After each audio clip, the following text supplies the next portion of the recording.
Good evening, everybody. We are about to start, so if you will be so kind to find your seats.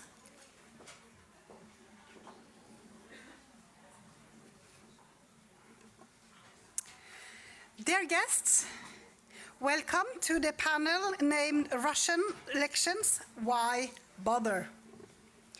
Tomorrow, the first Russian citizens are going to the polls that will last for the next 3 days. And 25 years ago, I lived in Moscow to see President Boris Yeltsin appointing Vladimir Putin as Prime Minister. As a member of the IOSCE team, I observed the first parliamentary elections and the presidential elections that secure Putin's first term as a president. Already then, we saw the worrying signs, the surprising appointment of Putin and the resignation of Yeltsin at the end of the year, all clearly orchestrated by powerful people behind the scenes. Quickly, Putin also started to pursue the control over the big media outlets. He started a second Chechen war. At the time, there was a vivid, not of course perfect, and far from developed opposition in Russia, but they were there. Now, on national level, it hardly exists. Putin does not shy away from murdering its opponents. Thousands of Russians have expressed their mourning after the death of the opposition leader Aleksey Navalny the last few years.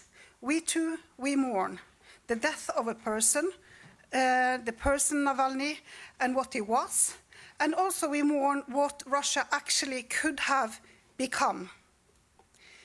It is simply not true that Putin in the beginning was a democrat. What is true, however, is that he has become worse and worse, and he has ensured his grip on power remains unchallenged. These 2024 elections are no different. The public space for dissent has gone from cramped to practically non-existent. The only serious attempt at challenging Putin this year was by the anti-Putin candidate Boris Nadezhdin, who was denied entry to this year's race, so-called, for the Kremlin.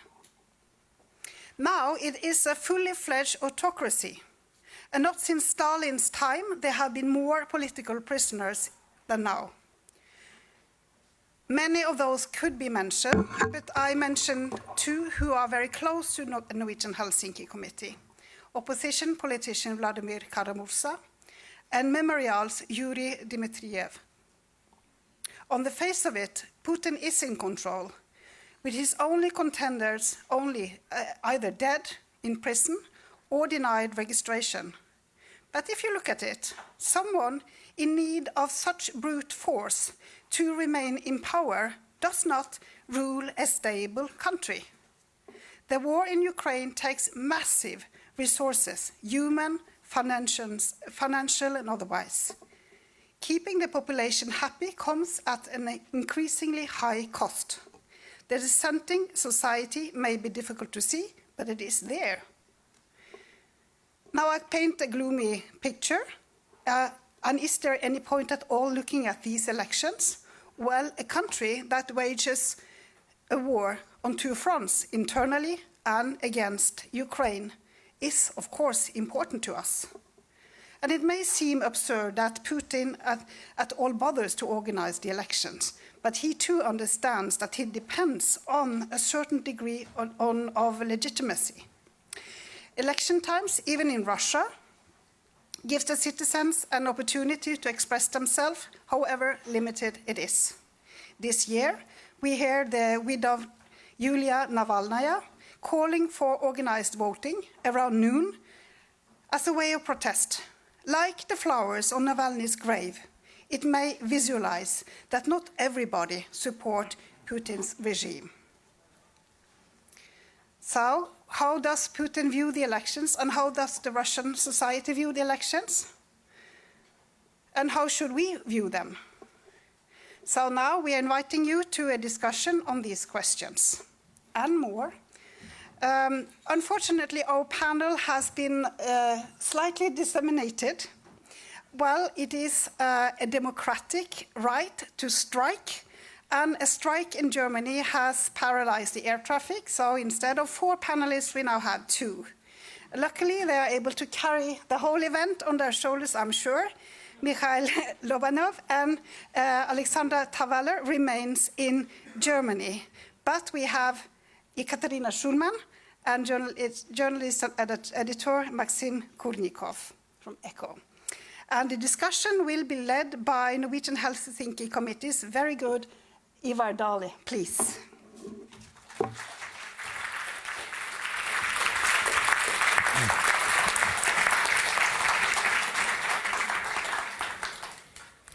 Thank you, Berit.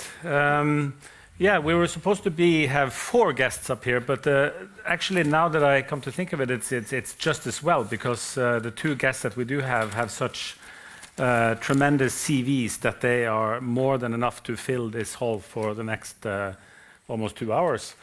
Well, I beg to disagree. Yes? It would have been much better had our 2 other participants made it to Oslo. Okay. I very much regret their absence. For one thing, I would be glad to see Mikhail Lobanov. He ran enormous risks by remaining in Moscow for as long as it was possible. And now that it's no longer possible, I'm glad he's in a safe place. I would have been even more glad to see him personally. So I can see this strike as bringing any advantage to today's discussion.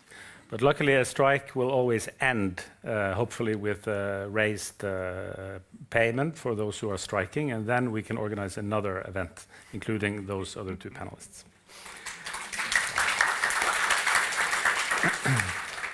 So our 2 guests, we have Ekaterina Schulman, who most academics are associated with one university, but you are associated with a whole bunch. Moscow School for the Social and Economic Sciences. Also with that was before 2022 for self-evident reasons, yes. Nowadays you are living in Germany, I believe? In Berlin, yes. Yes, and you have, instead of going to the universities in Russia, you also have a YouTube channel. Well, you had also that before 2022 with, I checked it just now, at 1.2 million subscribers, which I think is more than any YouTube channel in Norway ever had. But you also teach sometimes or regularly at KazGU, which is the best university in Kazakhstan, I would say. Thank you for this. Yeah. They have their 30th birthday today, by the way. 30th today? Yes. Okay, great. And our second guest, Maxim Kurnikov, he is the director of Echo. Many of you will know Echo Moskvy, but this is Echo, based in Berlin.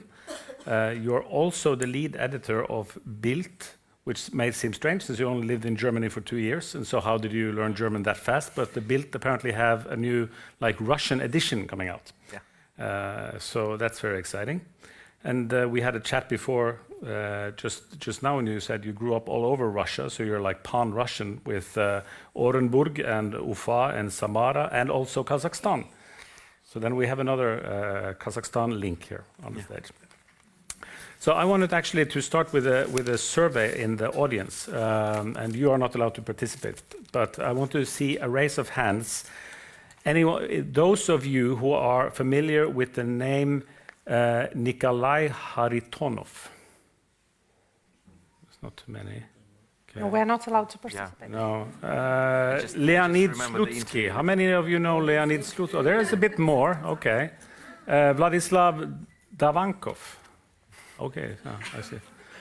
All right. Well, it's Why don't you mention the 4th contestant? The 4th is Vladimir Putin. Right. Yeah, it's a bit more. I see. Yeah. So yes, these are, you know, this event is about the presidential elections in Russia, and the irony, of course, is that while everyone knows about Putin, there are actually 3 other contestants in this election who are running, and most people, at least, I mean, in Russia, people will have heard about them, I suppose, many, but in the West, most people have not. But there are a few hands, but I think they may be the ones who are particularly interested in Russian politics. So with, Ekaterina, in the NHC, we had, a couple of years ago, there was another election in Turkmenistan. And we had a discussion at the office. Should we do something around these elections? Like, what's the, it's obvious. It's a complete, just a spectacle. We know who is going to win. It's not the proper, these are not proper elections.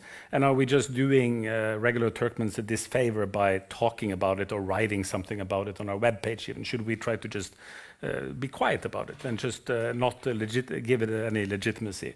Are we at the point now where, with the Russian elections, that they should also be just ignored in the same way that we ignore elections in Turkmenistan or in Tajikistan? These two countries are still a little bit below Russia on the Economist Democracy Index. But we are moving. Yeah, but you are moving down. Now I'm waiting for the next, you may be down on the same level or beyond.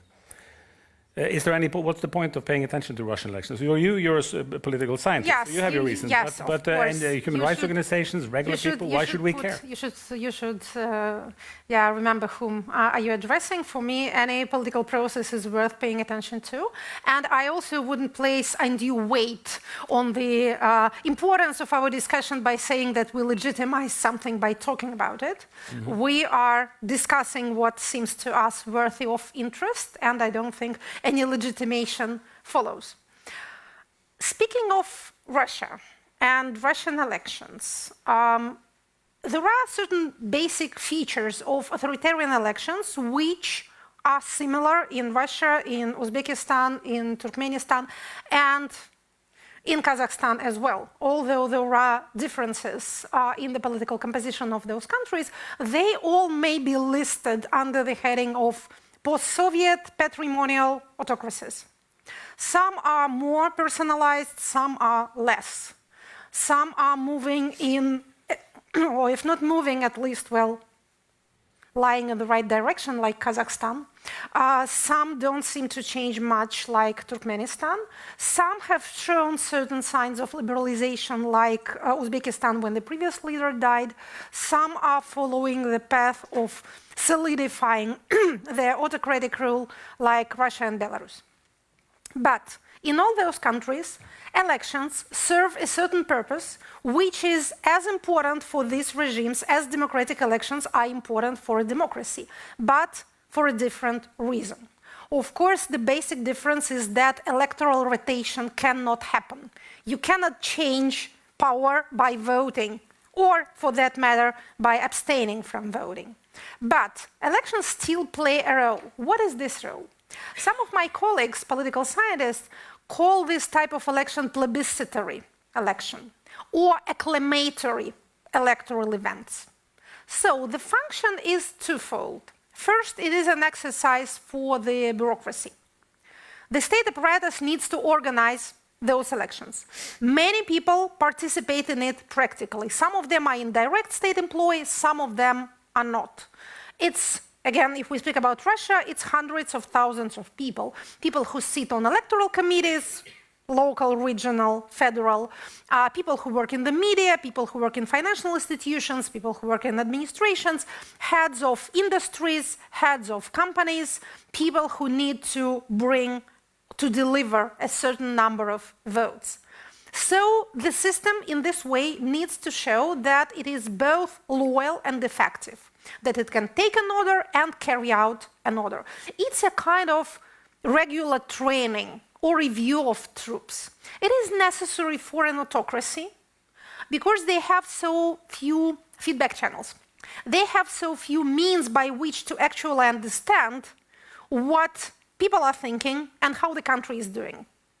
In autocracies, loyalty rather than competence is rewarded. So they live in their own peculiar information bubble. In, again, freer political systems, the main feedback channel is, of course, elections. That's the best way to learn what the people want, by first having political competition, a discussion, a free exchange of ideas, and then voting, and then counting of votes, and then consequences. If you can't afford that, if you can't risk the chances of electoral rotation, then you can at least review your administrative battalions and see how good they are at their job.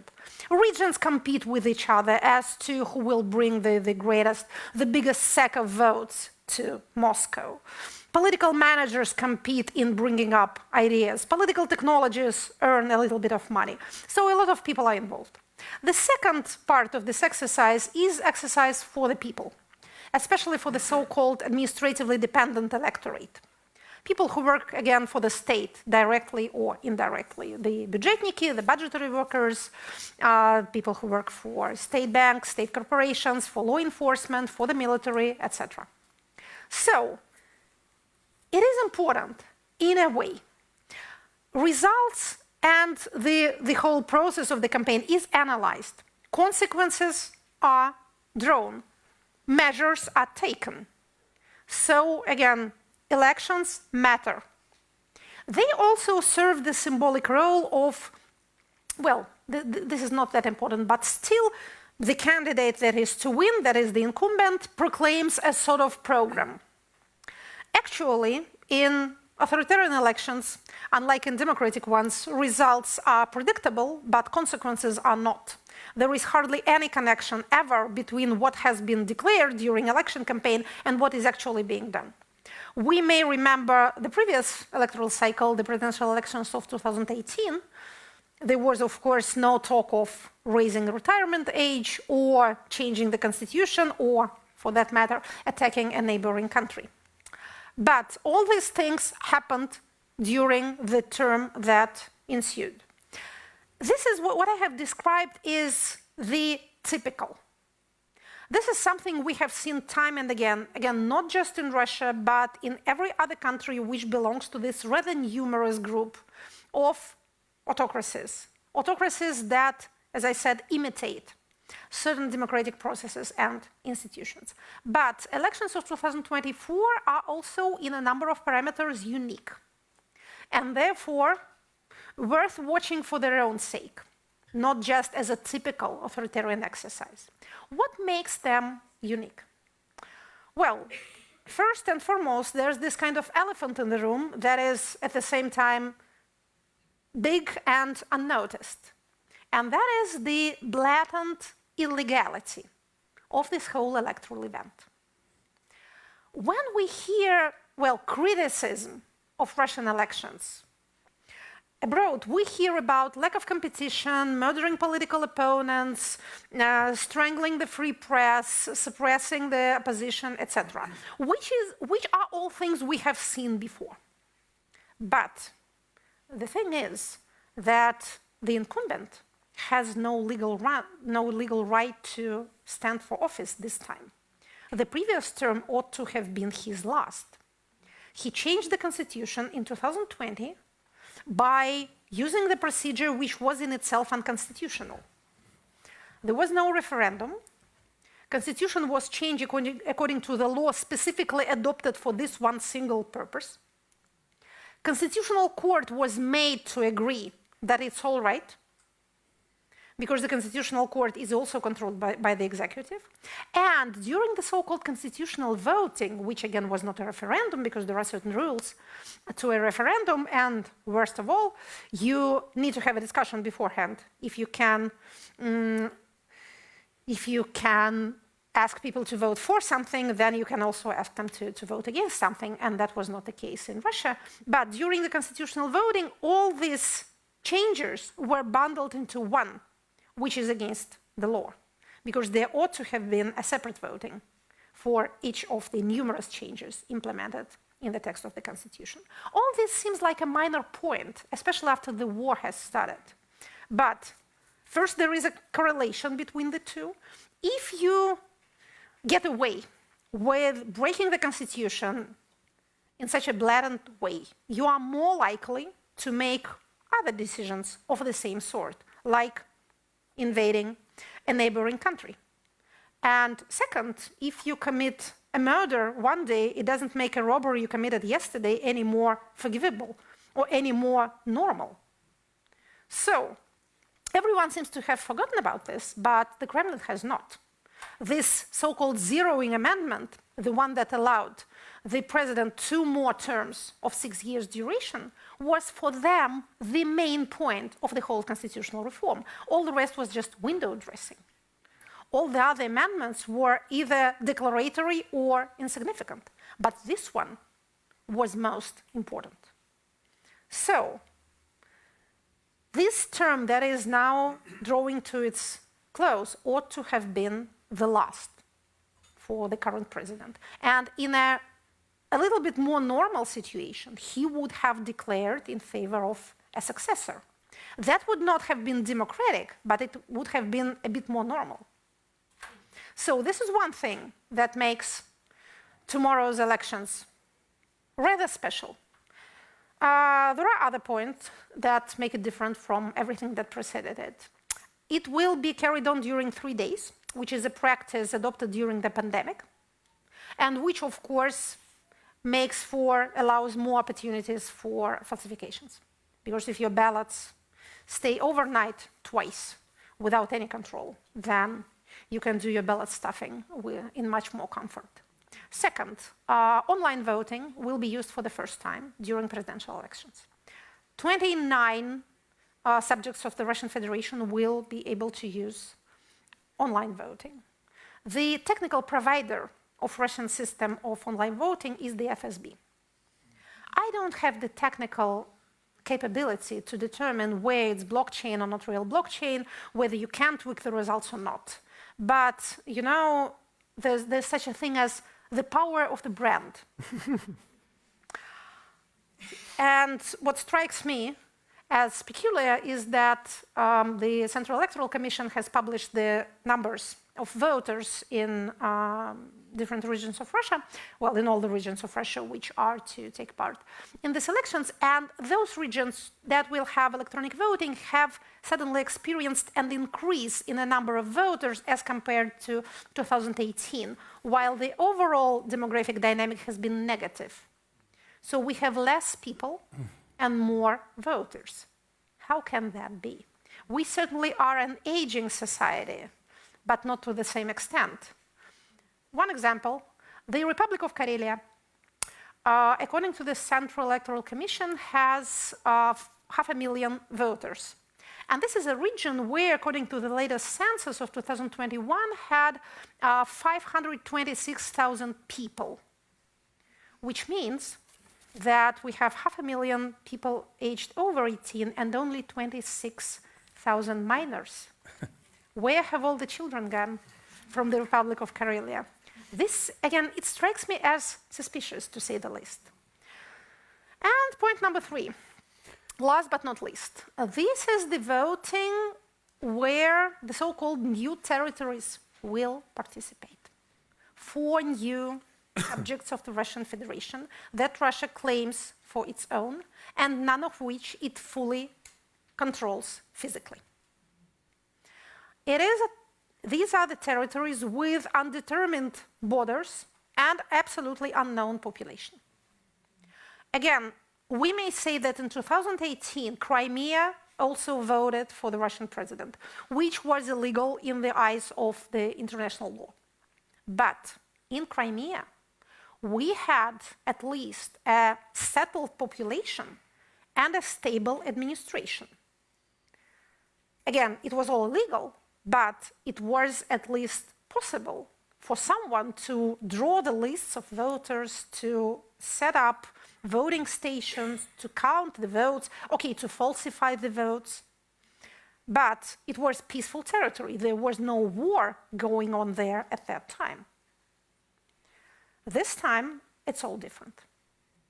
Again, according to the estimation, and that is not estimation, that is, well, state position of the Central Electoral Commission, these 4 territories together have 4.6 million voters. 4.6. By the most generous of estimations, these territories have about 3.3 million people. I suspected before the campaign started that they will take the old Ukrainian lists, the lists of population that Ukraine had when it was a peaceful territory under control of Ukraine. It looks like, unfortunately, that's what they did. So this will be the elections participated in by dead souls in the literal sense of the expression. This is something new. We have seen falsifications, ballot stuffing, falsification of protocols, doctoring of final figures, suppressing competition, tightly controlled media sphere, etc. We've been seeing it on and off with due regional differences for the last 20 years. But this is a new step on the same infamous way. So it's definitely worth watching. And I think by ignoring it, you will be, rather than delegitimizing it, you will be kind of drawing the world's attention from the facts that I have tried to describe. So pay attention by all means. If such things are going on, and you are in a free country and in a safe place, at least you can record it, at least you can proclaim it. At least you can see that it doesn't go unnoticed under the idea that, oh, it's all the same thing as before. It's all formal. It's all, as you say, a spectacle. It's much worse than a spectacle. Mm. Thank you very much. Yes, when it's taking it to the next morbid level, when like you said, that there used to be elections, fraudulent elections in Russia, but if now it's the case that, let's say, the former inhabitants of Mariupol, who are now lying perhaps in the ruins underneath the new buildings that are being built there, are going to be on the voters list and maybe giving votes to Putin. It's another level of horribleness. And in all this, in the past few years leading up to these elections, Maxim, there's been like the authorities have gone after the media and civil society. So we had a lot of, they've shut down, Novaya Gazeta and Echo Moskvy and organizations like Memorial. And still they seem to pop up again in new forms, So you have Echo now in Berlin. I'm still, even though Memorial is supposedly liquidated, I get emails from them several times a week about some new people that they consider to be political prisoners. Novaya Gazeta, there's a Novaya Gazeta Europe, but there's still the Novaya Gazeta in Russia. It just doesn't, you can't buy the paper in the kiosk, but you can get it as a PDF and print it yourself. So there's all kinds of, creative ways of getting around it. So I want to ask you about this, the creative ways that you use to is it impossible in Russia to shut down the media and the civil society, even with the powers that the authorities have? And maybe actually I'll ask a follow-up question right away. If you could also say something about how you in Echo try to break through the propaganda wall, because I started noticing, I have friends outside the NGO world in Russia, and if I send them links to something in BBC or something, I'll get a message back. This is English propaganda that you're sending me. How can I believe this? So they respond the same way that I would respond if they send me something from Russia Today or whatever. So this wall is getting higher and higher. What do you do to try to get through it? Before that, I just ask, are we broadcasting this somewhere? Because there are some secret hints, talking about the last question you said. So if we're broadcasting it, I will be not so frank. We're broadcasting? Okay. So I will try to describe, but not tell some secrets. So you said about two institutions, about the media and about NGOs and human rights organizations. That's interesting that you mentioned to these, because I'm always talking about that. That two institutions of civil society showed how strong they are in Russia. Why they were so strong, that's the question. We don't know it exactly, but I guess that because they had opportunity to start earlier than other civil institutions in Soviet Union. If you remember, the first organization of memorial was made in 80s. And for example, glasnost, as a freedom of speech, was claimed in 80s. And Novaya Gazeta and Echo Moskvy were founded in Soviet Union. So they had some opportunities to start build their institution earlier than others.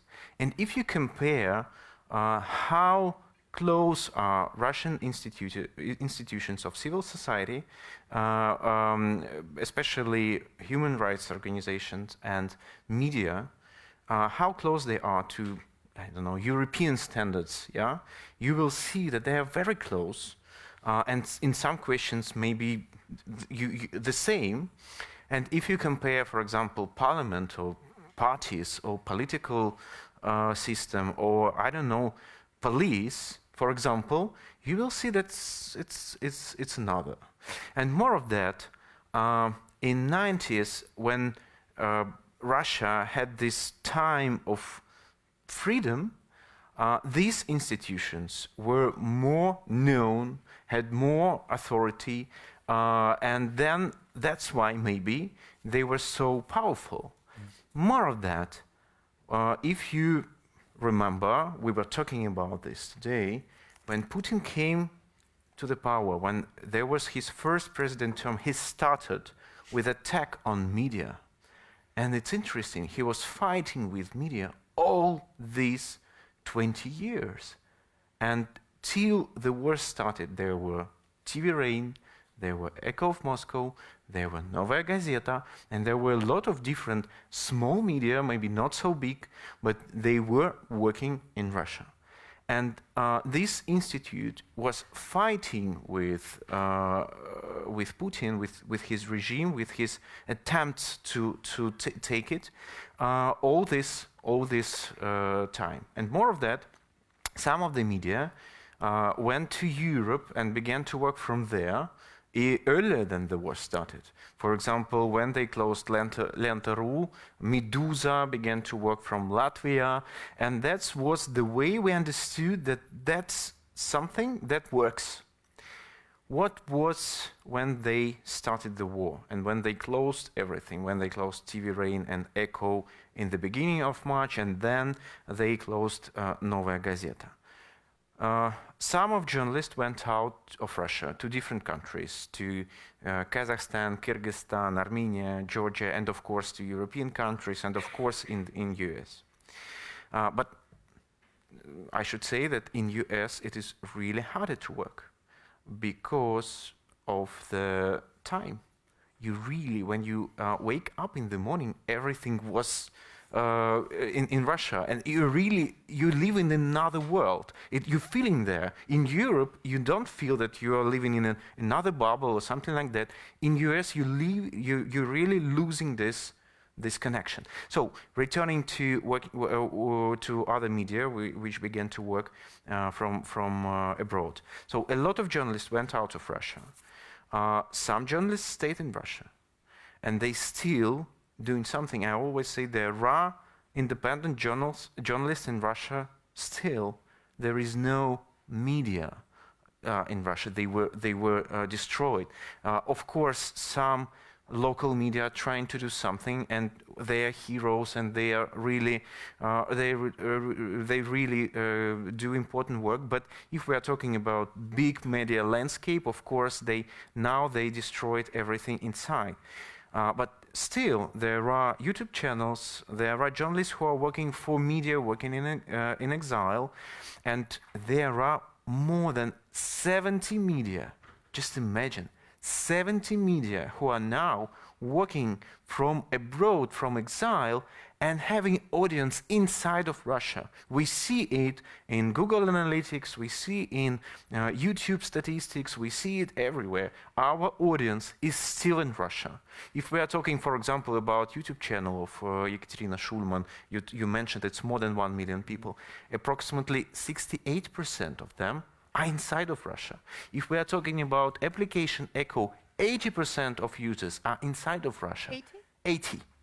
It means... But that's more than I have. Yeah, no, but... I downloaded the app yesterday, so it's a little bit less now. So you spoil the statistics. Okay, yeah, but just imagine, our audience is inside, we are abroad, but we still have the one agenda. We still have something we are broadcasting there and receiving from there.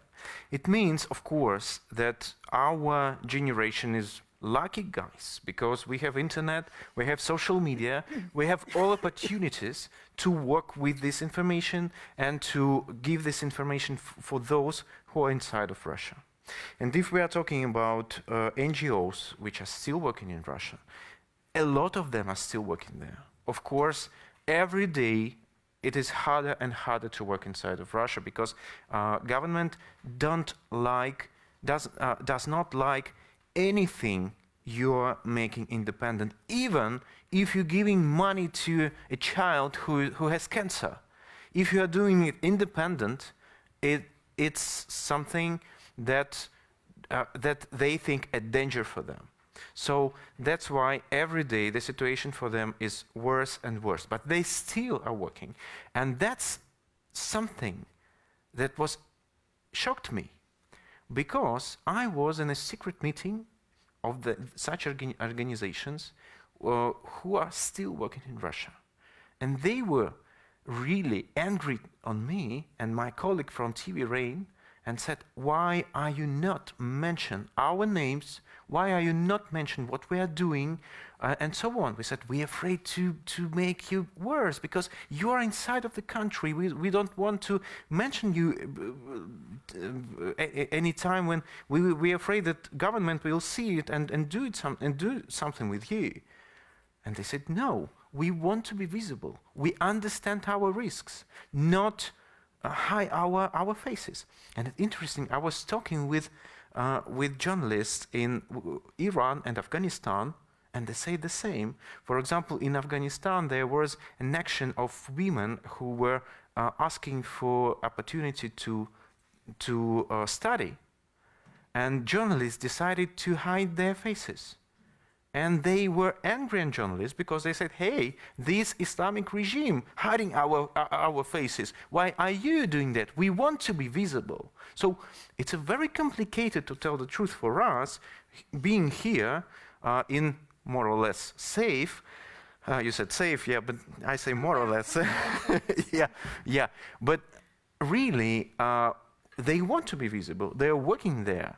And that's something that we understand as our mission. We should be the voice of such organization and to show themselves, those who are living in Russia, and to show you that they exist.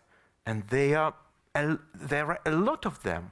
And people who are against this regime, we see it in these lines to Duntsova, to Nadezhdin, to Navalny funerals, and I hope on the 17th of March, we see the lines of a lot of people who exist and who are against this regime. So we are trying to work to show it, and we are trying to make them visible. More of that, I told you, more than 70 media went out of the country. That's the first time in history. We never saw it. Of course, we saw, 5 newspapers went out of the countries. We saw a radio working for some countries abroad, but it's a media system left the country. It's not 2 or 3 media, it's media system left the country and working and have the audience inside the country. Let's see how it works. Let's see what result we get. But now it's really, really interesting. And of course, it is very hard for us because we have some problems with finance and with other things. But still, it's a huge audience. If we try to count people who are reading us inside the country, what we get. There were some attempts, what they counted. The core of the audience of the Russian-speaking media working from abroad inside Russia is from 6 to 9 million people. From 6 to 9, it means those who are reading, listening, or viewing us every week. But if we compare it with the comet, you will see that there is a core, but there is a tail. And the tail, those who are watching us from time to time, once a month or once in 2 months, is a 20 million people, or sometimes 30 million people, when something is going on, like Prigozhin rebellion or something like that. Of course, people understand. They don't want, at the moment, read official information, because there is no official information. They do not trust them. They understand, even if they vote for Putin. So, we have a huge audience inside, and of course we are trying to work this misinformation propaganda which Putin likes so much. But what shall we do with those who are not sharing our values, who are not included in this comet with the core and with the tail? We are trying to reach them in other types of content. We are making short videos made for YouTube, made for Instagram, and made for TikTok. I can talk a lot of time about the algorithms, and especially about censorship machine in TikTok, but I will not. But that's a really impressive result. We started our work last year, and for 7 months, only for 7 months, from a 0 account, we showed more than 100 million views for 7 months. For this audience, why we understand that it is another audience? Because all these platforms can show you what your audience are watching else, what channels they are watching else. And we see that they're watching channels, My President is President Putin, or for example, SVOE means ours, means those who are on SVO on this war, yeah. Or for example, we see astrology, or Karapuzik TV, it means child's channels, or Secrets of Stars, it means something like tabloid. So we reach this audience, and I tell you that's my guilty pleasure to read comments there. Very good. That's something that. What do they say? Who are all these people? Or for example, they were so shocked that Kabaeva is Putin's mistress. Yes, they were So it shocked. was a They surprise. didn't know about. Yes, we think that everybody knows that, and they did not hear about that. Never. That's interesting. So we are trying to work with them, and we are quite successful. Very good. I'm glad that they. You mentioned also, I mean, so there is an audience. There are people who are watching this and are interested in and want to hear these types of facts also. And I think a lot of people were moved during Navalny's funeral, not just because it was a tragedy that was deeply moving, but it was moving to see after all this time, a lot of people came out to attend the funeral. It was almost like we started to worry, like, okay, so where are the Russians who have something to say about the situation in the country? And they are still there, apparently. So this was good to see for a lot of people in Russia and outside, I think. But I'm wondering also about. You see in social media, for example, Navalny with a little bit of criticism of Boris Nadezhdin, who was one of the candidates who did not get into the actual elections. He was disqualified.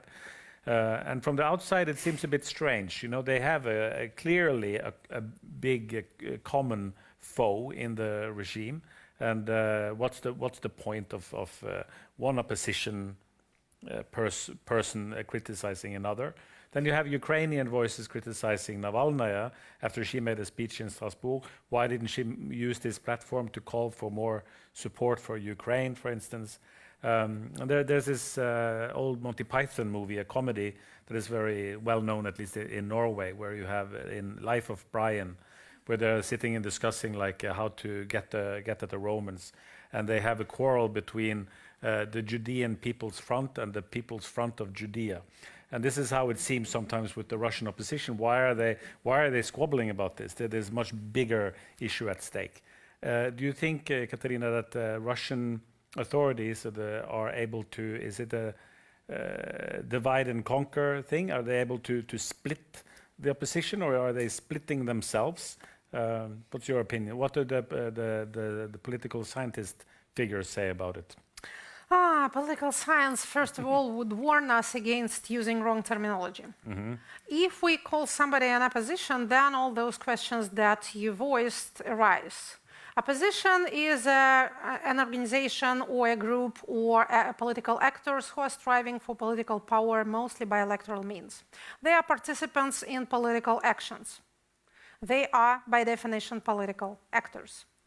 Again, if we call somebody an opposition, then we instantly create this absolutely unrealistic picture of, again, a group of people who are, by political means, striving to gain political power or some part of it, which is not the situation in Russia. I think the term that is more appropriate would be not opposition, but resistance.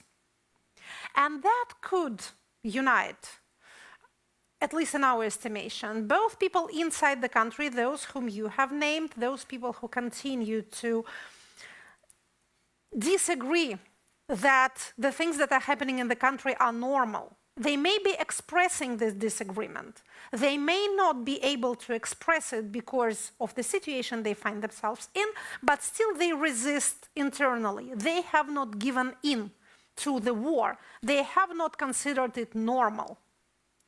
And the same term could include people outside of country, outside of Russia, who by various means are making the same work or participating in the same work of resistance.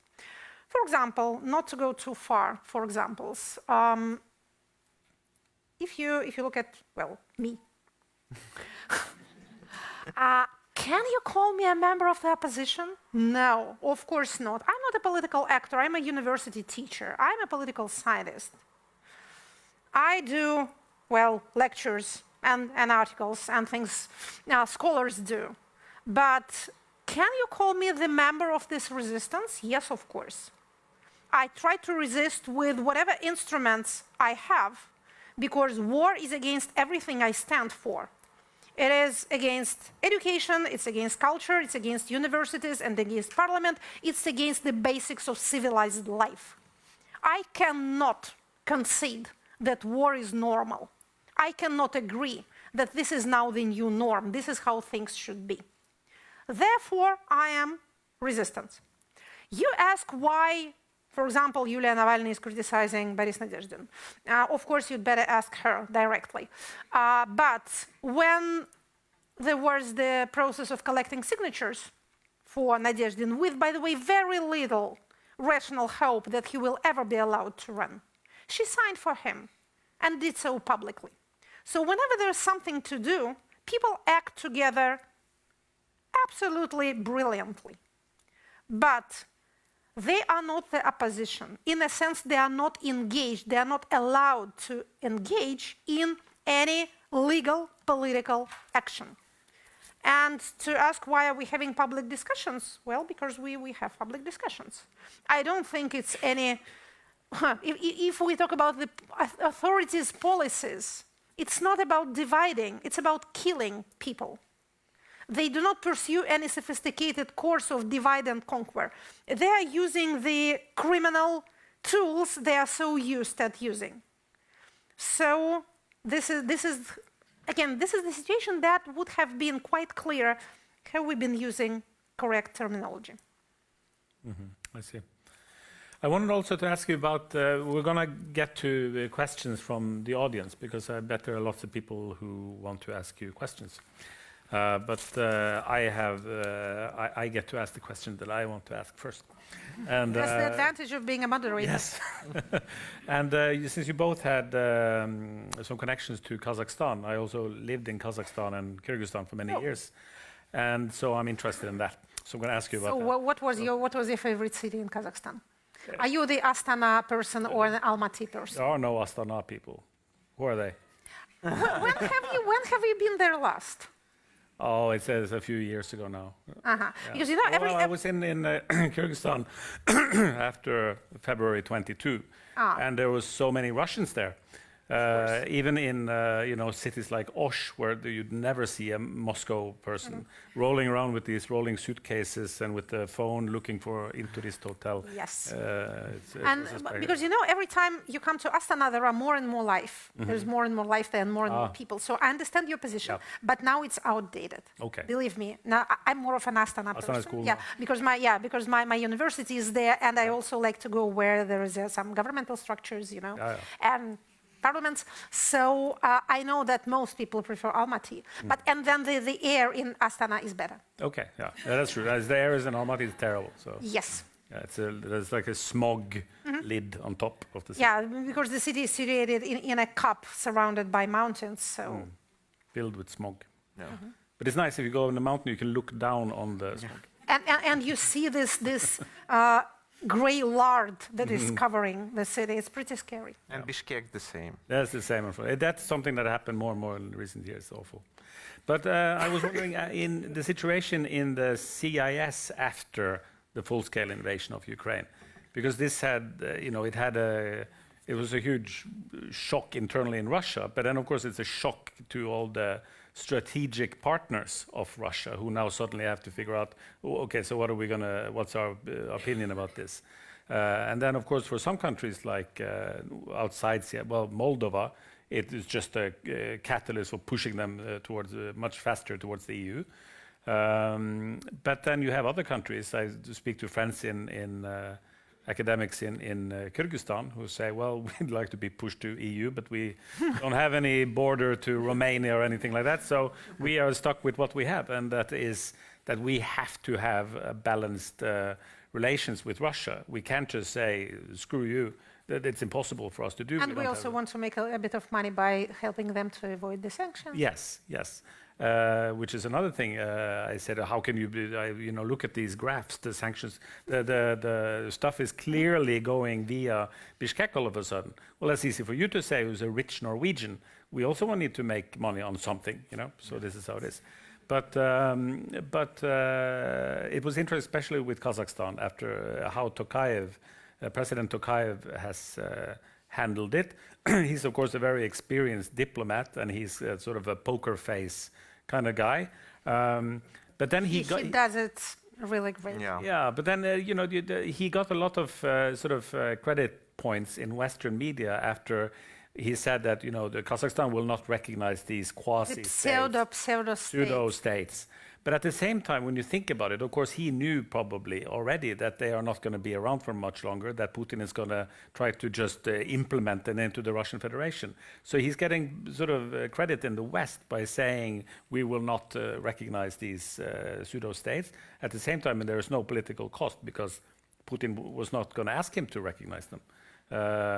But how much of this is, do you think there is, and also he owes Putin after Putin sent forces to help out in Almaty during the January riots in 2022.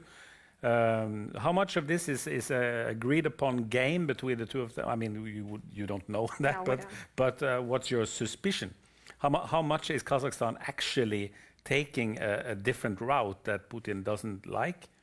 And how much of it is let's just get through this period and then things will maybe be back to the way they used to be? Is that the hope, or I don't know? Well, to start with, my interest in Kazakhstan started in comparative political science because it's a similar type of political regime. And then I began going there, and then I began liking the country. I used to refer to it as my second favorite country. After Georgia? After my own. I think it's still that. I enjoy going there a lot. It's the closest I can get to Russia, and it's a country that is, again, eerily comfortable to an exiled Russian, because you hear Russian spoken everywhere and you see the same old brands in shopping centers. So it's like a Russia that has taken an alternative road, or as one of my friends said, a Russia where they haven't stepped on a butterfly. So, coming back to your question, Kazakhstan, as far as I can see, is trying to achieve this most difficult of things, the balanced foreign policy. It sounds easy, but it's the hardest thing out there. And yes, they are fortunate in having an experienced diplomat for a president. I can see that initially they were shocked by the start of the war, and they're still shocked. They're worried about this constant outbursts of anti-Kazakh rhetoric on part of some of the Russian MPs, these threats against northern Kazakhstan. They're worried about their own Russian population that may have pro-Putin sympathies for the same reason as the Russian population of the Baltic countries. These are people who feel themselves to be left out in the cold and not to properly belong to the societies they are now part of. And so the elder they grow, the more they tend to take refuge in the idea of imaginary greatness. And since this imaginary greatness is associated with the current president of the country, they tend to support him. It is understandable. I think it's quite understandable. And in this many-factored situation where Kazakhstan has an unpredictable neighbor who may take any sort of step any moment, at the same time, they can't change the geography. They can't move their country away from this dangerous neighbor, so they need to keep on some sort of terms with it. At the same time, they have always been more open to foreign investment than Russia has been, even during its privatization period. So there's a large presence of foreign investment, of foreign capital in Kazakhstan. And now it is enjoying its position as the smarter Eurasian country, the smarter younger brother of the one who has gone crazy. And they certainly try to reap every advantage they can from this position. And thirdly, yes, they are benefiting from being a road for sanctioned goods and components that pass through Kazakhstan on their way to Russia, but they're trying to benefit it in such a way as not to incur secondary sanction in their own turn. So I have heard that, well, when we say Russia still can get whatever it wants from Europe and United States, including components for their military-industrial complex. Yes, they can, but it costs 4 times as much, which adds greatly to this tension that the Russian political system, Russian political economic system is subjecting itself to. So I wouldn't quarrel that much with Kazakhstan for adding one to these 4 prices that Russia is paying. In an ideal world, we would possibly like to see no traffic going on between the West and Russia directly or indirectly, but that being impossible, the second best thing is imposing a price. I perceive the difficulties of Kazakhstan's position. I perceive it every time I go there. I'm grateful that they, well, gave me a job, basically, when all my Russian classes ended in April 2022. They gave me access to real students, which is invaluable to a teacher. Since, well, starting middle of April, I'm going to have a seminar in the Freie University in Berlin, so more real students. But this will be English language ones, and in Kazakhstan, I have a course in Russian, which again is absolutely precious for me as a teacher, as an educator. This is not in itself, again, I'm not citing my example as an example that demonstrates the great degree of independence of Kazakhstan from Russia. They are not doing it to spite Putin. I'm not that important or that visible, but still, it is a country where many of my colleagues and compatriots have found refuge and where they have been treated sometimes with greater hospitality than in many countries of European Union. On the other hand, it's hard to get out once you get to Kazakhstan, and many people have chosen it as their first refuge country because, for example, they had no foreign passports and they needed to leave Russia as fast as possible. But still, it has been a warm and hospitable country for my compatriots, for which I think we should be grateful. Mm-hmm. And if you don't mind, I will add something about Kazakhstan. We should understand what is the country. It is 9th largest country in the world. It's huge. It has 19 million people living there. And 2 million of them are Russians, which are living on the north border of Kazakhstan, very close to Russia. In some regions, they are majority. I was making a documentary about that in 2015. And first I was filming in Moscow, and I was talking with institutions which were working for State Duma as an expert. And I was shocked. Most of them haven't been in Kazakhstan for 15 or 20 years. They do not know anything about Kazakhstan. They really think about Kazakhstan as about a small brother, which will always do what we say. They really think about them like that. Just one example. When Russia had problems with Turkey, when Turkey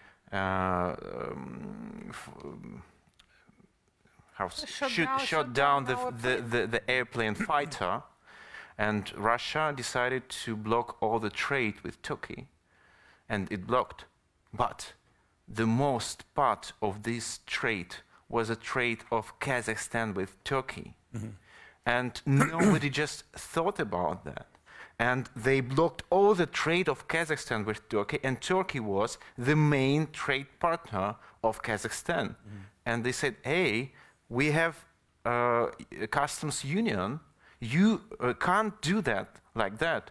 Please, Moscow, read your own rules. We have our customs union. Mm-hmm. Nobody answered even. And of course, they understand and they do not like the situation. And these 2 million people, of course, are different. And of course, we were talking about them, but most of them still do not know Kazakh language. It is 30 years of independence. Most of them do not think about learning Kazakh language. And that, of course, a point of potential tense. And I should say that I was there filming a Christmas day, Christmas night, and in the church, the first lines were 3 categories of people. The first is local Russian authorities. I mean those who are working in government, but they are Russians.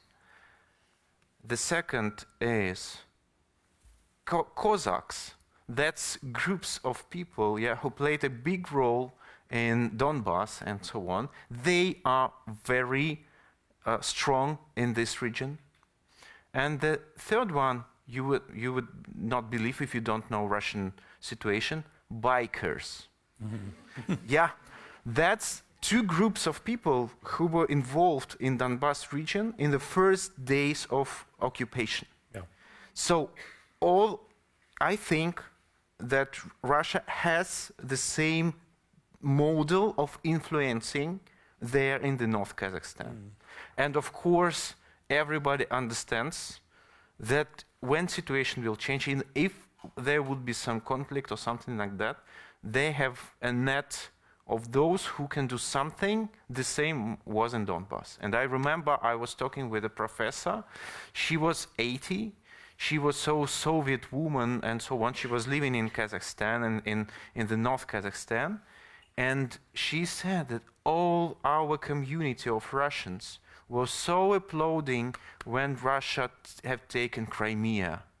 And of course she do not say it, but you read it in her words that of course because we looking at that and think, will Russia protect us if it would be problems between Russians and Kazakhs or not? And we saw it will protect. And that for them, it was so important to see that, more important than to us. And of course, many of them began to wear this Georgievskaya lentочка, Georgian, and it now forbidden in Kazakhstan. It is forbidden symbol in Kazakhstan because Kazakhstan understands what does it mean. And more of that, Russian propaganda in Kazakhstan is much more successful than in Russia. Why? Because in Russia, you can look at the window and see what is on the street. And in Kazakhstan, when you are not going to Russia, you think that it is all true. You really think that Russia is one of the most richest country in the world and so on. And you really watch this and believe. For the same reason it's so successful in Germany. In Germany, for example, yeah. If you can't do your reality check, you tend to assimilate the picture that is brought to you. So the number of questions around Kazakhstan is very big. And for example, Baikonur question, it's a very important topic, because it is still Russian cosmodrome, Russian territory, ruled by Russia. And of course, they don't want Russia being there. And what will be next? And as far as I know, there were some countries who were very interested in that. For example, Israel, because they have all technical opportunities to make their own space program, but they have no opportunity to make a new cosmodrome. And that's why they're thinking about that. And when Israel came there, Arabic countries came there and said, okay, no cosmodrome for Israel. Let's do something together. We will invest in your economy or something like that. More of that. China is there. And of course, China is interested and still have a lot of oil companies working in Kazakhstan but I should say that of course people living in Kazakhstan are more xenophobic than Russophobic. They much more. That's historically, was that all big invasions were from China territory. So they are quite xenophobic. And one more point. We should remember that Kazakh language is very close to Turkish language. It's 80% the same. And now they claimed that they will change their Cyrillic letters to Latin letters. So it would be not one and the same, but very close languages. Like Uzbekistan already did. Yes. So that's why the connection of Turkey and Kazakhstan, it would be stronger and stronger in many other things too. So I think that Kazakhstan would be a very important hub, especially if we are waiting for changing of the power there, because Tokayev is promising that he will never be a president again. We've heard such stories, but sometime it will change.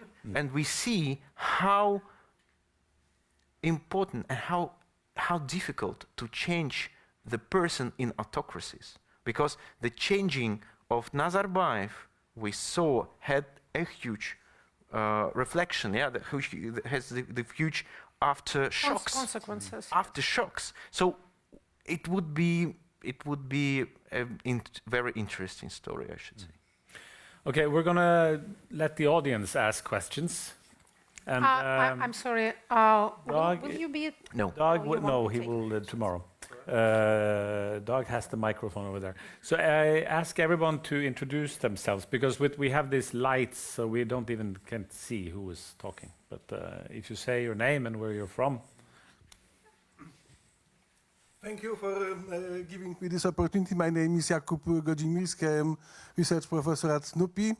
And I would like to say that I also have some connection to Kazakhstan, but I would like you to come back to the main topic of the discussion today. And the main... Yeah, we got a bit carried away by our enthusiasm for Kazakhstan. And my question concerns, is very simple. Why Putin has not yet cut access to internet in Russia? Because you say that you have 1.5 million subscribers to YouTube. You have 80% of your readers in Russia, but you would not have access to those people if the internet was to be cut from Russia. So how do you explain that Putin, that is a man who wants to have the complete control of the country, has not yet decided to take this step? You make it sound so easy, you know. Are you not a bit deceiving yourself as to the omnipotence of the person you are discussing? Russia can't cut itself from the World Wide Web because it doesn't have the technical capability, because it has no alternative, because the so-called sovereign internet has not been constructed, because it's been a money-stealing scheme like everything else in an autocracy, because there have been promises and promises and promises, and we don't even have the Russian analog to Wikipedia, to say nothing of anything else. And I'm following, for example, the long and dramatic story of the creation of electronic register of the military personnel, which is not just some Wikipedia thing, it's an absolute necessity.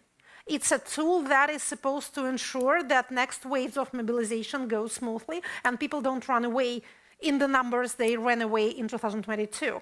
And now it has only led to the public squabbling of the Minister of Defense and the Minister of Digitalization. And, well, I don't know if it's connected or not, but I think 2 deputy ministers of digitalization have been arrested. One is in prison, another is under house arrest. Again, I'm not sure if there is a connection, but one of them was directly responsible for creating this registry, which is not materializing. That's why not just the internet is not cut off, but for example, YouTube is not blocked because it's Russians' favorite tool of entertainment and getting information. And if you don't have anything to offer as an alternative, you can't risk making the depoliticized part of your people so unhappy all of a sudden. They won't understand why is this happening. What I think the Russian authorities have learned to do is to cut off access to messengers in specific territories for some time, like they did in Bashkiria when there were mass protests there recently. Again, I won't go into technical details because I don't understand them. Maybe, yeah, Maxim can. But they are learning, they're trying various tools. They are trying to create some roundabout ways that will allow them to specifically target those resources that they find dangerous without cutting access to, I don't know, food-making videos or Peppa the Pig for the Russian viewers. Yeah, I tried to translate Russian phrase «фарш невозможно провернуть назад». It means the minced meat cannot be turned back. You know, internet was made from the very beginning in Russia on not Chinese model. So Chinese model of internet were built from the very beginning with the big opportunities for censorship and so on.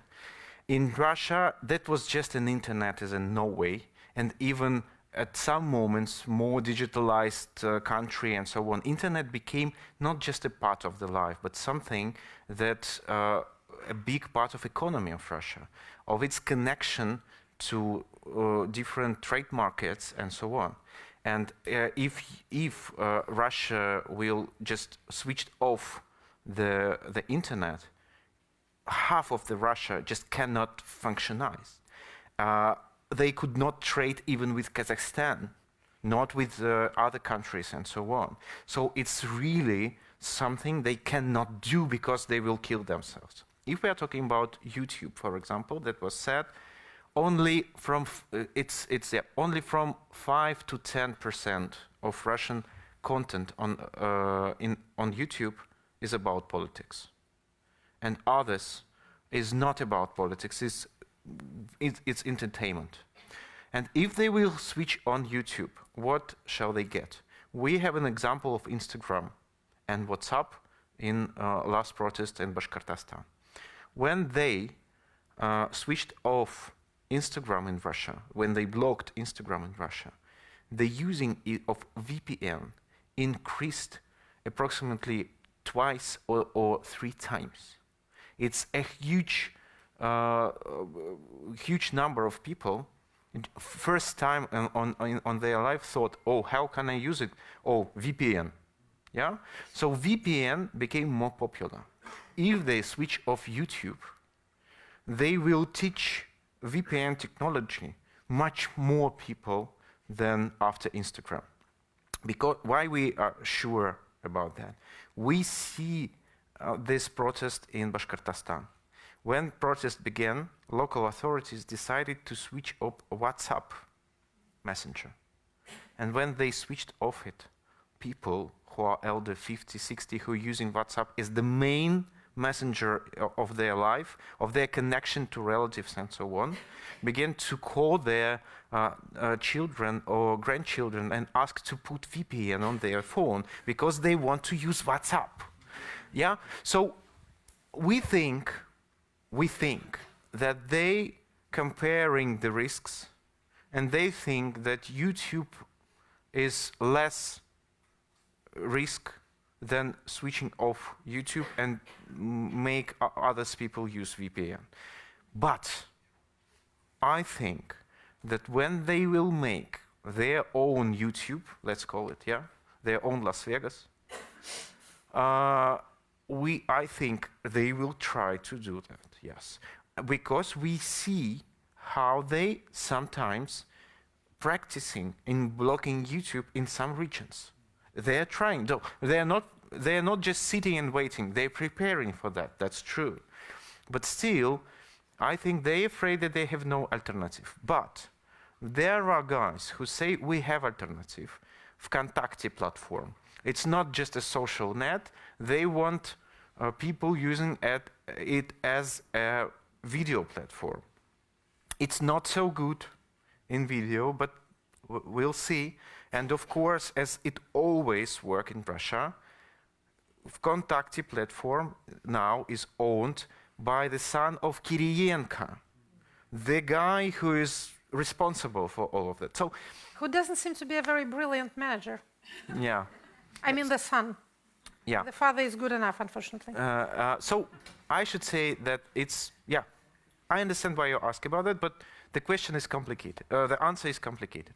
To add, there are 2 alternative video platforms. One is called RuTube, another Smotrim, which means we're watching. The second TV channel, the state TV channel, is using that.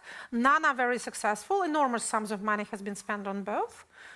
They have not yet succeeded in, well, convincing the popular bloggers to move from YouTube to anywhere else. So what they are doing, they are now adding more and more YouTube speakers to the register of foreign agents in the hope of blocking their access to advertising and so strangling their activity. That's the tactics they're using currently. And they are coming to very popular Russian-speaking entertainment shows and suggest them not to put their content on YouTube, but put it in Vkontakte.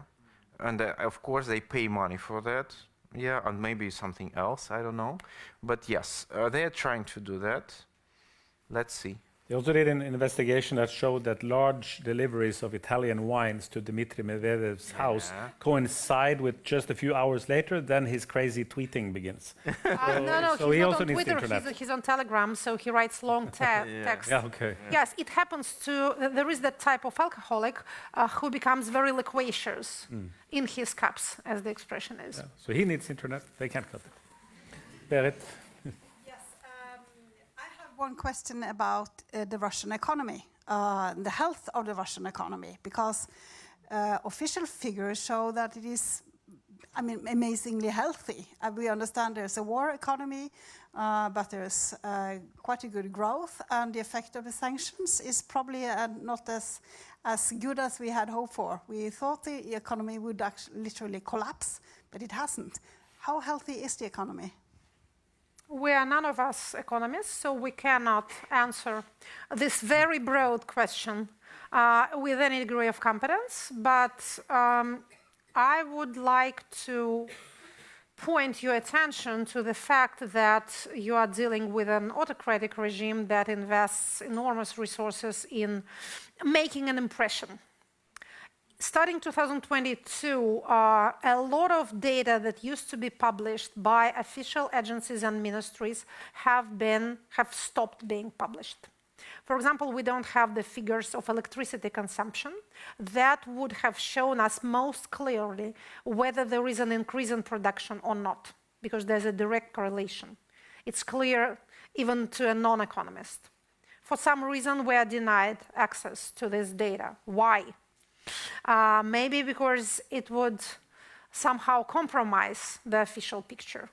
There is such a thing as the wartime economy, as you call it, or, to put it in simpler terms, increased budgetary spending, increased state investment into military production.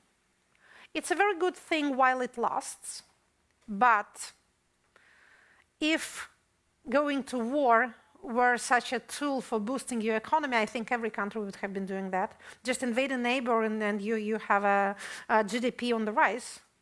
So why not use this wonderful tool for making your life better exactly for this reason? It's expensive and it cannot last forever.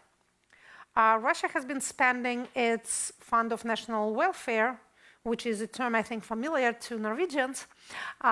This Russian fund has been built very much on a Norwegian model. And if it continues to be spent at the rate it has been in 2022, then in 2023, because 2022, Russia had enough money from selling oil and gas, and more than enough. But in 2023, it started spending its resources. If it continues at the same rate, it will be spent by the end of 2024. This is not the last money Russian state has, of course. But this together with the amount of budgetary deficit, together with the fact that increased spending and increased revenues in 2024 has to go back to comparative normal according to the budgetary plans as published by the Ministry of Finance. This shows that Russian economic resources are not so inexhaustible as the state would like to believe it is. I cannot talk about sanctions. This is a complicated sphere that is absolutely outside my sphere of competence, but I have not yet heard of a historical example of any country's economies collapsing because of sanctions. To the best of my understanding, the idea of sanctions is not that you destroy another country, but that you impose costs on the next steps that a country's authorities may be taking. You make it more expensive. It's like with this Kazakhstan trade example that I have given. You can still get what you want, but you pay 4 prices instead of 1. This is imposing costs. And I'm not economist, but I would like to say something about European understanding of what's going on in Russia, especially between those who are making decisions. It's something really interesting to see how those who were sure that in 2 or 3 months Russian economy will collapse, then tell us, and they are sure, that Russian economy feels so good and so on, and that would be last forever. It's interesting how political mainstream is going from one side to the other side, just not even thinking about how it could be that they are sure in both things, one after another. And of course, I'm sure that it is a great success of Russian system, not even propaganda, but system, that they make sure a lot of people making decision on the West that they are good, that they are okay, not perfect, not terrible, but yeah, but we are working, yeah? I think that the situation is much worse than the picture which we see, because we are always talking about money. But what is money in modern world? I mean, there are only two currencies which works, dollar and euro, and Norwegian crowns, of course, but it's not so popular. And what does Russian economy get right now? Selling their main products, oil and gas. They are getting Chinese yuan, and even worse, Indian rupee. And Indian rupee, it was a big case. Approximately a year ago, they sold a lot to India, sold a lot to India, but there is no opportunity to take this money from India. And that's the problem. So there is a huge problem for this regime, the same Soviet Union had. I know it just because I know I studied history and my focus is 20s. They had the same problem in 20s. They have no currencies which are available to use all over the world. And that's very important, because if they want to have this war a year or two, they need a lot of rockets, they need a lot of technologies, they have no, and they are buying it right now in Turkey, in Kyrgyzstan, and so on. But even if you are trading with Turkey about such technologies, you need to pay to Turkey and to Kazakhstan and to Kyrgyzstan in dollars or euros. Sorry? Not in rupees, yeah. So that's why I think that the picture is much more worse for regime as we see it now. And it's always a sign when an autocracy tries to convince you and something. It is really suspicious. The more effort there is out there to show how great we are doing, the more suspicious you should be. Just imagine, I remember all these talks from the beginning of first term of President Putin, but we never will touch two things. The age of pension, Pension. and the second is 13% degree of the taxes. And now they claimed that they will rise the tax. And more of that, as far as we know, they will count as a rich people those who are getting 80,000 rubles a month. 80,000 rubles is 800 euros. 800 euros a month, you are rich people. Yeah? So you have to pay increased tax, yeah. Yeah. So I think that such decisions, especially before the elections, claimed not because everything is good. This indeed shows a degree of desperation. And I must say that salaries in Russia have risen because of inflation and because of the deficit of labor force, which is due to inevitable demographic situation, of course, made much worse by the war. Yeah, just one comment. My name is Denis Ninkin. I am Russian, but I'm living here for 25 years. So I should say what taxes here is much more than in Russia, even after we will raise it. But still, I mean, I like to pay taxes here. It's very nice. I know what these taxes, it's used in the correct way. That's all. So I want to ask you about election, actually.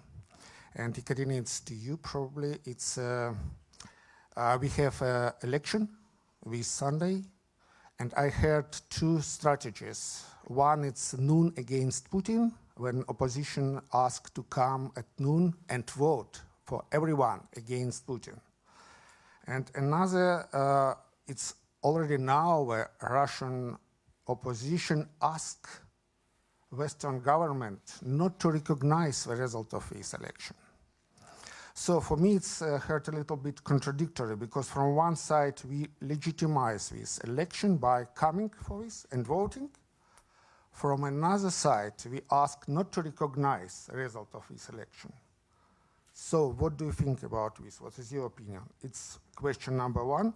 And question number two, I will do at the same time. Next week, it's going to be a debate about why people vote for dictators. Because it's not only in Russia dictators. Yeah, we see, like in Turkey, I would say, we see Trump. This is not kind of democratic, maybe, leader. We see like extraordinary leaders like Milei in Argentina and so on. So why people choose these leaders with dictatorships type of nature? What do you think as politician, politolog? Political scientist. I think I will start with your second question because it's a curious one.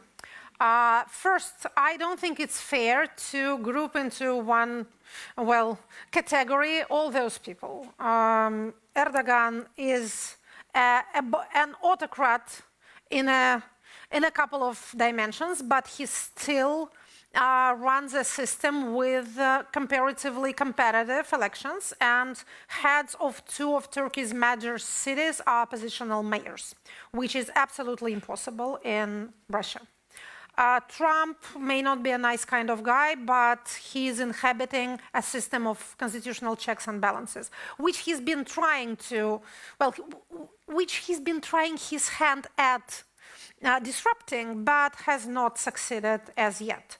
So these are all very different people. I would add to them the Indian Prime Minister, Mr. Modi, who is also supposed to win the next parliamentary elections that will take place in India this year. Actually, 2024 is the year when the whole of, almost the whole of humanity goes to a ballot box, and this is part of the answer to your question.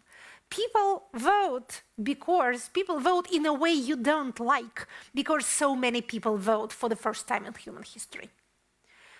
Again, the majority of humanity has been living under this or that autocratic model since the beginning of history. Democracy has been an exception. Democracy has become not an exception but the rule starting, middle of the 20th century. Universal voting right is just 100 years old. Universal literacy is both new and is not the privilege of the whole of humankind. I think we are now experiencing the second wave of democratization, comparable to the one that happened in the 20th century, when universal voting right emerged, when women, in a very novel way, became able to vote. The second wave of democratization is because of the spread of literacy. Simply speaking, people have learned to read and write in greater numbers than ever before, and because of the internet. That allows people not just access to information, but allows them to participate in discussions, to become not just consumers of content, but producers of content, to become actors, not just the audience. This changes, everything. No political system quite knows how to adapt to this new situation. So rather than asking, why do people vote in a way I don't personally endorse, we'd better ask, what are the reasons that democracy still survives? This, I think, is the miracle of our times. And as to all these leaders that don't appeal to us personally, again, they're very different. I think that countries like Argentina will be subjected to yet another unfortunate experiment yet another of those unfortunate experiments that have been so numerous in its recent history. Argentina is a much put upon country. It resembles Russia in a couple of respects. A large country, mainly agricultural, great literature, Nobel Prizes, periods of huge economic growth, brilliant hopes, great expectations, and then they get the wrong man at the top. And songs, soulful music, lots of soul everywhere. And time and again, they get the wrong man and everything goes down again. So I hope they manage to somehow get out of this unfortunate historical trajectory. I don't know what will happen in the States, but I have a great trust in the system of checks and balances, in the constitution that has survived hundreds of years. I think it will survive another 4. At least that's my hope. And about your first question, whether there's a contradiction between asking people to turn out on the voting stations and asking Western governments to not recognize the results. I don't think that turning out is legitimizing the vote. The vote is illegitimate because of the reasons that we have already described. Because it's illegal, it's been run in an illegal way, because it's not real elections, and because even in this environment, the results will be falsified. And this is adding to the list of wonders we have already named during this discussion, like when Maxim is wondering how Russian media has been able to survive. And I'm wondering how there is still need of falsification. When you have invented all the rules for yourself, you have all the tools in your hands, you have the people under your control, and still you need to doctor the results. So, turning out and showing that you exist and seeing other people, and yes, putting a mark on against one of the names in the ballot to show to those people who will do the counting how things stand is one thing, and asking Western governments to not recognize the results that will be independent from voters' behavior is another thing. I think it will be, it will not deal a death blow to the regime if the results are not recognized, but I think it will be better than even tacitly recognizing it. It will add perhaps one more straw to the camel's back that may break it in time. It will show the Russian elites that their leader is less and less legitimate in the eyes of the outside world, so they get less and less bonuses for sticking with him, to put it simply. It's a useful signal to send to them. They will read it in their own mafia style. Get rid of the boss, and then we'll talk. Again, it may not energize them into action. They are not very courageous or inventive people in the first place.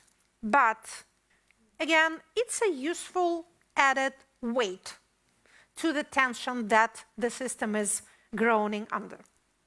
Can I add about this a few words? How important is that different governments all over the world will not recognize Putin as a president. If you remember what was going on in Belarus in 2020, and if you will now look on Russian independent media, all 70, and even those who are working, some of them who are working in, some media who are working inside of Russia, nobody calling Lukashenko president of Belarus.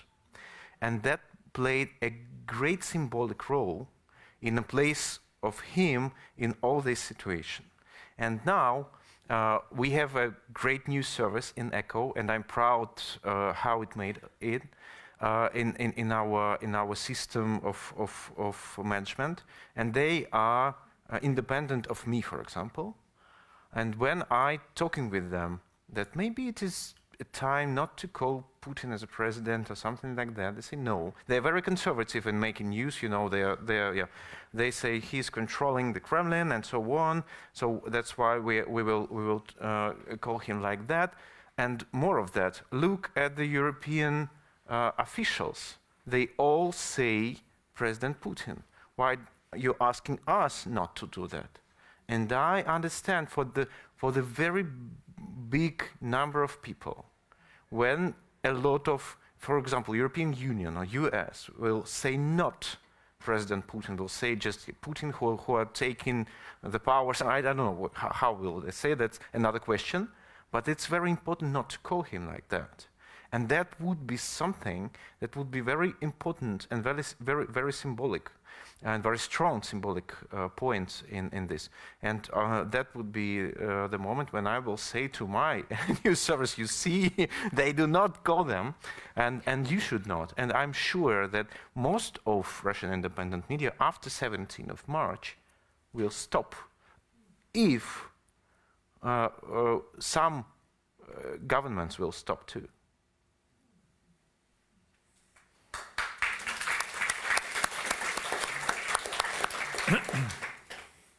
Julie Wilhelmsen, I'm also a research professor at the Norwegian Institute of International Affairs. I was wondering about something we talked a lot about before the war, namely an emerging protest potential in the Russian population.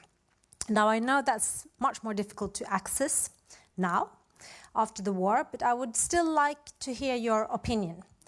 What do you think is the protest potential in Russia, and around which issues would that protest evolve? Thank you. Protest is so hard to predict, exactly for the reason that no one protests for the pleasure of protesting. People go out when something happens which angers them and which they think can be remedied by, well, showing up. So I don't think there's such a thing as protest potential. It's not a capital that you can store for the rainy day. We have seen protests of various types emerge also after the beginning of the war. There were anti-war protests, and there was the pogrom in Makhachkala airport. These are very different types of activities, but they're both, without doubt, protests. We have seen the movement of the wives of the mobilized. That has been and remains one of the biggest thorns at the Kremlin's side, of course, because their cause is considered to be just and fair by the majority of respondents, as far as we can judge. There have been protests in Bashkiria. There have been this people's movement of honoring Navalny after he died, which is not exactly a protest, but it is showing your moral position, your ethical disagreement with what has happened. So the potential is certainly there so long as people are there. If there are people, they can at some point protest. In a so-called solidified autocracies, that is autocracies with homogeneous repressive apparatus, where there is no division within the elites, protests hardly happen in any mass quantities, and they are seldom, if ever, bring down the regime. These regimes are brought down by elite dissatisfaction, which doesn't sound so romantic. And especially afterwards, if there is a regime change, it's hard to determine which comes first. Because when elites start to disagree, or when elites decide that sticking to status quo is no longer to their advantage, it begins to be perceived on the lower tiers of society that maybe protesting now will not be so punishable as it was yesterday. And then masses become more active, to quote Vladimir Lenin. You remember his description of a revolutionary situation? It's nice to speak before a partially Russian audience. You all remember all the Soviet school. Yeah. Yes. You all remember remember that. your textbooks, yes. So those on top cannot rule in the old way. Those at the bottom do not want to live in the old way, and political activities of the masses is on the rise. What does it mean those on top cannot rule in the old way. Why can't they? They could yesterday, why can't they today? This is the description of the situation when you give an order and it is not followed. We call it administrative dysfunction. I think this is what the system is afraid of, not protests. By the way, this is why elections are so important. They show administrative functionality. But whenever the system breaks under a strain or makes a decision it cannot carry through or makes one of numerous other mistakes that autocracies make, then political activity of the masses will rise. Then we'll see protests. They may not look pretty, especially judging, Prigozhin protests, for example. Yeah, Prigozhin, this famous protester, this dissident. Yeah, how could we forget him? Given the number of arms and explosives at large in the country, given the number of private military companies, of which Wagner was the most public one, but by no means the only one, given that all the state corporations now have snug little armies of their own, protests may look different from the way they looked back in 2011. But, last but not least, when you say this, you often create, or at least I'm afraid we do, create an impression in the minds of the audience that they'd better stick with the status quo because it's some sort of preventive against chaos. No, it is the agent of the chaos. The longer the status quo continues, the worse it will be afterwards. Autocrats of this type leave the country in ruins. They leave a sad inheritance.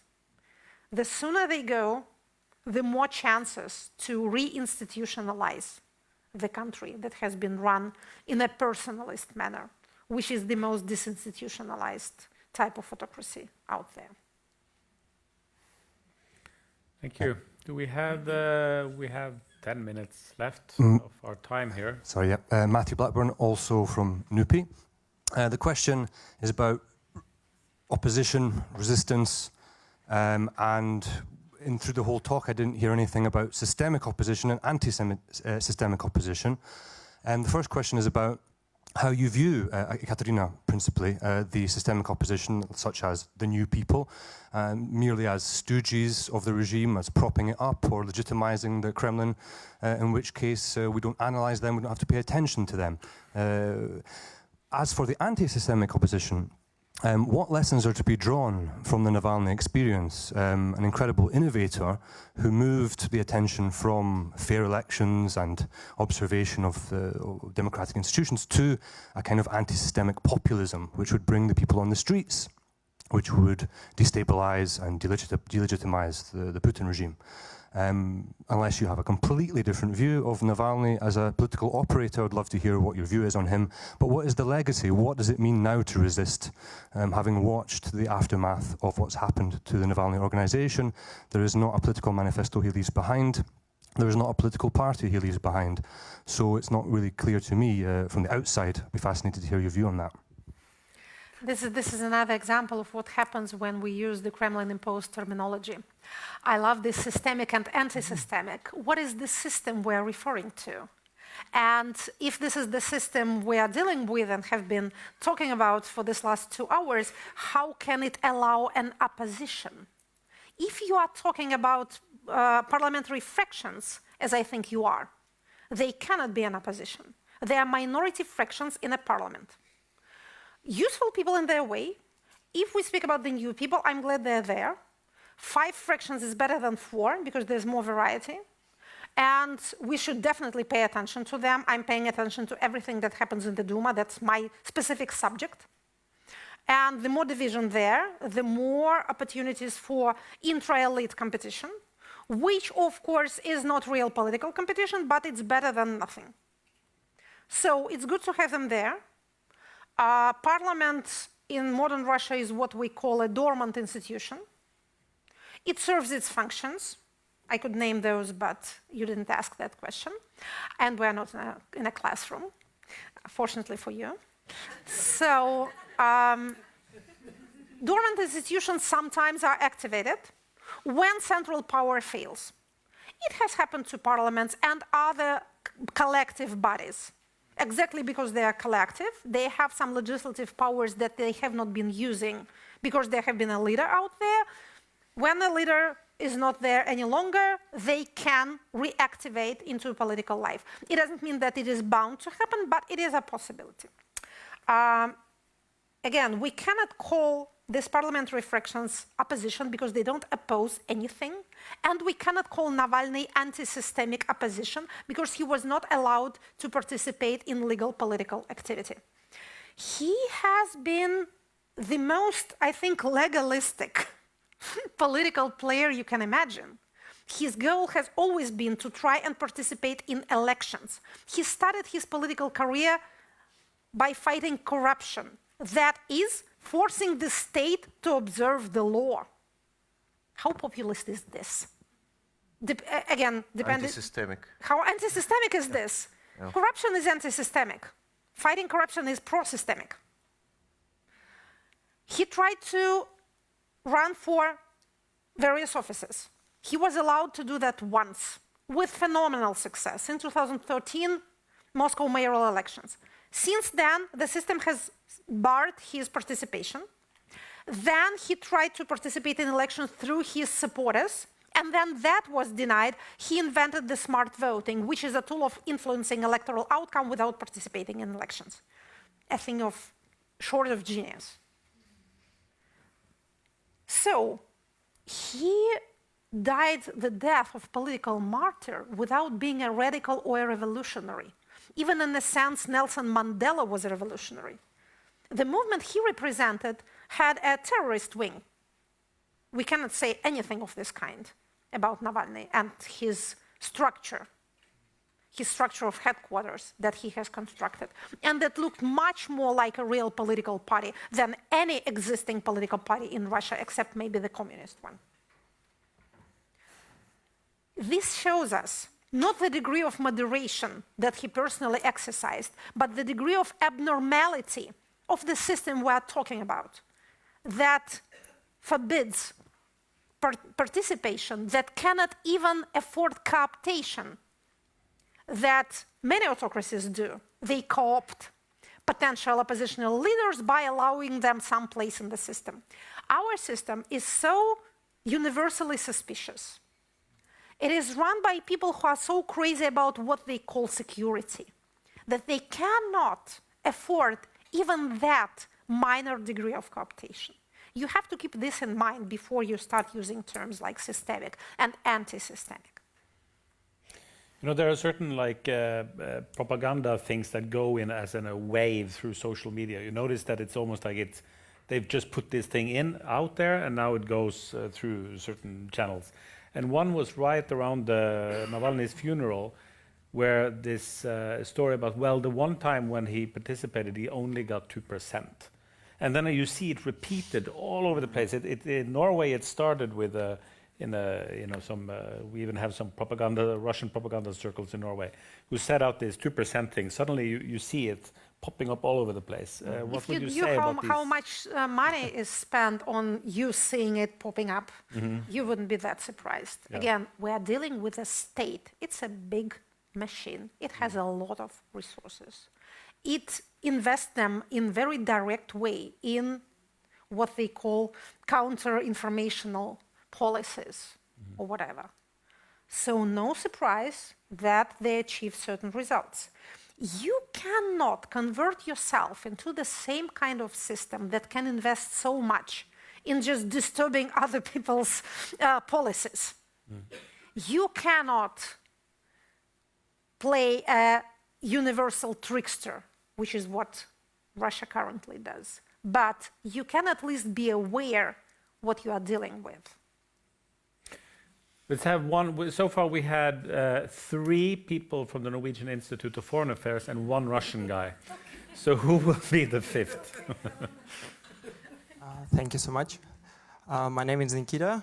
I am no from institute, politician. I'm just physicist, mathematician, and engineer. And thank you for this opportunity for listening to you in real person. I really appreciate that. My question was related to the things you just discussed like a couple questions ago. It was about how to convince European governments and European parliaments to stop saying that Vladimir Putin is the president of the country I was born in. And I probably think my question is related to you, Maxim. Is that how we, like people, Russian, maybe also people from Belarus as well, think for this has these democratic views, can support you and help you to educate and influence European society and European people, explain them these real facts that Ekaterina Mikhailovna always puts step by step in her videos every Tuesday that are really precise, really valuable, but they're in Russian. They're not in English. It's really hard to translate them or explain them or use like undertext, like subtitles, and show to my friends. I had one situation on the day of the death of murder of Navalny. I had an interview and a person who was talking to me was asking, oh, where are you going? I said, I was going to the embassy. And he said, oh, you're gonna deliver some documents? And I say, yes, some documents, obviously. So the people here do not know about these facts, about this terror.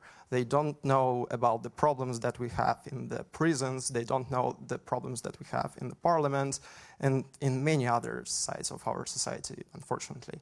How can we help you? Or is it like really valuable and feasible to help you, basically? Thank you. I think the question is mainly to you, but I have... The first part of the question, I think, to you, yeah. One short point. My audience is predominantly in Russia. I'm a Russian political scientist. If I'm denied the opportunity to work in my own country, I work whenever I can. But my first duty is to my Russian audience. I don't have the task of teaching European governments anything. When I'm asked the question, I try to answer it to the best of my ability. And second, I've been thinking of doing a more or less regular thing in English for the purpose of explaining the workings of Russian political machine to an English language audience. So again, that was a, how do you call it, minutka reklamy, a moment of advertising. Whenever I set this thing up, I'll notify you. So I should say that, of course, I think Russians living in Europe can do a lot. You were talking about how you can help us. We have a really big problems with financing, and of course, all participating in our activities by donating, by buying merchandise, by buying tickets on our activities and lectures. That's something that helps us a lot. And all Russian-speaking media or working from abroad have these problems. And we really need your support, that's true. Thank you, you're asking about that. And if we are talking about being visible, the answer, meetings. The more meetings you are making, we are making, the more people coming on these meetings, the more visible we are to others. And that's universal answer to this question. And of course, we see the lack of information about some Russian decisions and what's going on in Russia, not even just from between people who are living in Norway. Why do they do not have to think about that, to tell the truth? But those who are making decisions, yes. And we are ready to make some of our information in English, for example. We are ready for that, but we really have no financial opportunity for that. But if we do that, of course, we get a rather big, as far as I understand, audience, because we have the journalism in Russia and now in exile is quite good, really. We have very good investigations. We have great investigations. I'm now working in German media, in Bild, and I should say that what we are doing there, that sometimes they shocked that we are so good at, for example, at working with social media. They just don't need to, because for us it was a challenge. we have never received any licenses on our work as a radio in Russia after 2011. We have no any and that was our answer how to live as a media. We should go to internet, we should go to social media and to find a new audience there, because we couldn't do it physically in Russia to go to the new city and get the license to broadcast there. So that's why we were good at that, not because we are so smart, that because we wouldn't be alive if we didn't do this work. So I think that we need to be visible, yes, and of course those who are now citizens of the countries, we see it. I was in USA 3 weeks ago, and I should say that a lot of people came to me there on such meetings, and they said, before, for example, 2011, 12, or 15, I never was thinking what's going on in Russia. I came here in 90s, it was another country, I was living in US and so on, but now I understand that that's my country, I want to participate, I want to do something, and so on. And they are the citizens of now of another countries, so they could be an agents of this agenda. They could do something to explain to those who are making decisions in this country. And I should say, of course, there are two reasons why they now participating in life in Russia, but those they are not sometimes even citizens of Russia or the citizens of the country. The first is social media that made us a real one community. We started to go to different Russian cities with lectures in approximately 4 or 5 years ago, and we were shocked. People in Moscow, in St. Petersburg, in Syktyvkar, in Orenburg, in Ufa were the same. The questions were approximately the same. The agenda was the same in such a huge country. And when we left Russia and began to go to lectures, and our first lecture was in Berlin, and when I saw people and I saw, wow, you are like in Syktyvkar. And we were laughing together, and really, that's the same people, the same agenda, the same questions. It means that we have much more in common with those who stayed in Russia than sometimes we think, and then Russian propaganda wants to show. Yeah, they always want to divide. Those who are abroad, they do not understand what's going on in Russia. That's not true. We are in the same information bubble, and that's important. And we can influence through this social media to what's going on in Russia too. Okay, our time is up, and I checked now Deutsche Welle to see what's going on with the strike, and it says that 5 rounds of collective bargaining have failed to yield results.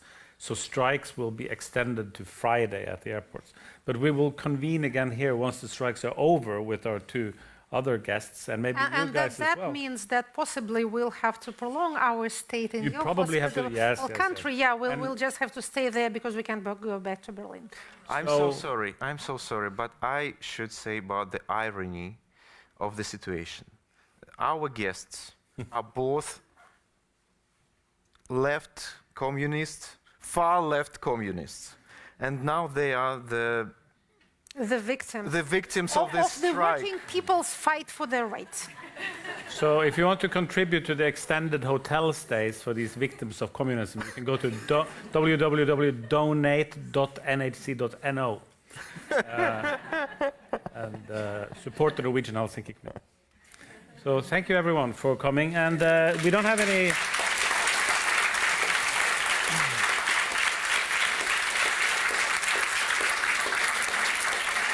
We don't have wine because you have Riesling where you live, but whom that comes from? What? You know whom that comes from? Oh, you're right. Good point. Now I'm a bit skeptical. Yes, indeed. So this is the Norwegian company Freya, which were the victims of a bit of a boycott for, well, it's still going on because Why? the owner of Freya is like a chocolate company that Norwegians love, but they've been bought up by Mondelez, who still have not pulled out of Russia. So there's a campaign actually to boycott Freya. Yeah, I don't know what to do with that. Eat it myself. It's still, it tastes good. Thank you. Thank you. Okay, thank you.